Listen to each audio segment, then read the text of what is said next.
Hello, my name's Kimberly Harvey and I am the director of the youth dance programme at Candoco Dance Company. I'm also an independent dance artist, and for me that means I'm a performer, a choreographer and a teacher. In that role I'm a freelancer, and I also have my own dance company called Kraft Co. I got into this line of work quite simply because I realised I loved it. Dancing gave me something that nothing else could, and it has allowed me to create relationships in a way that the world outside of art and dance doesn't enable me to do, or I don't feel it does. My career background, so I started in Candoco's youth company 20 years ago, and I'm really fortunate in that I benefited from a lot of the education programs that Candoco were offering at the time as part of their learning work. So actually I got a lot of my training opportunities through Candoco. Well, that was a huge part of my development as a dance artist, and I was really fortunate to do that. That the youth group that I was once a part of as a young dancer, I then started teaching, and that was really amazing. Then alongside that, the teaching work is something that I developed as a dance artist. So for me, I didn't do the traditional training route, which is a conservatoire or studying dance at university.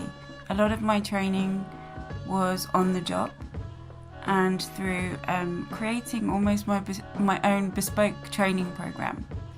Made connections with people. I involved myself in residencies with different companies, on different projects. I attended classes, and all of that was both technical and creatively and artistically. I was really aware that because I wasn't doing the traditional training route, that I would probably have to work harder, possibly, and longer for sure, in order to develop a portfolio of experiences. There are mailing lists that you learn about as a dancer. So ones like Dancing Opportunities and Arts Jobs and Arts Admin are all really good mailing lists to have and to sign up to as a dance artist, to keep you sort of aware of the opportunities that are out there. But increasingly, organisations and dance companies are using social media to advertise opportunities.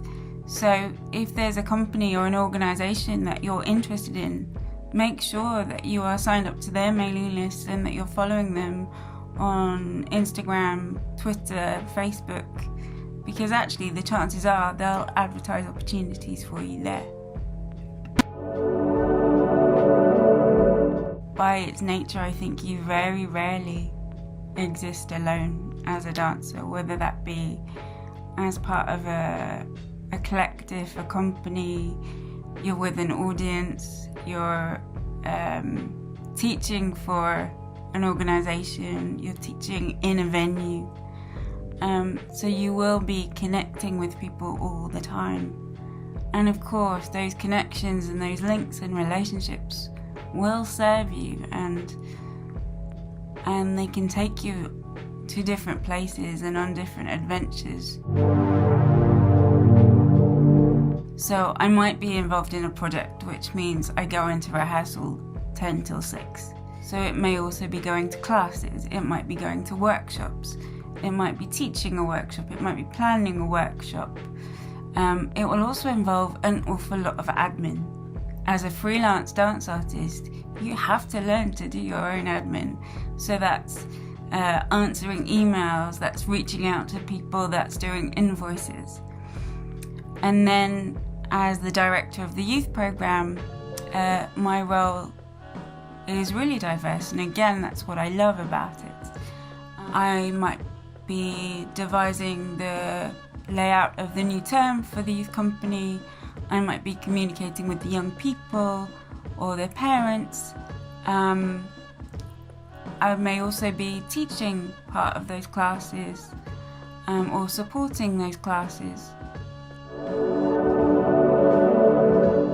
I get to be me.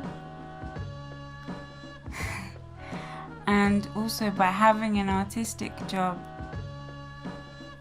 I get to experiment with what being me means and what being creative means. We get into this role or this job because we love it. And so, yeah, it might be difficult to get to where you want to go, but give it a try. And who knows, you might realize that you want to go somewhere where you didn't think you did originally, or maybe that you didn't even know about. So yeah, progression is whatever you want it to be. As a dance artist, you have to get very used to writing applications for everything, whether that be for a job or for funding. And they won't necessarily be massive applications or scary applications, but it's just something that you have to do. And what I'm noticing now is that more and more the way organisations are advertising their application processes is becoming more and more accessible. So it's not necessarily always a written application. It could be a video application. It could be an audio application. And the same was true with my job at Candoco Dance Company, in that the application process could have been written, could have been on video. I would say be yourself.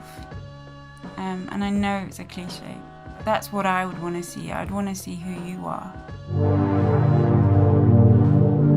There isn't one in dance, I would suggest. What there is there are recommended rates of pay by organisations such as Equity or by Independent Theatre Council. But then in terms of other roles, a lot of that will be dependent on how much funding an organisation has, and also potentially how much experience you have. If you want to be in the dance industry, go for it. Try it. Try all the things. Find out what you love. Talk to the people that inspire you, that excite you. Learn from them. Absorb everything you can and enjoy becoming the dance professional that you want to be.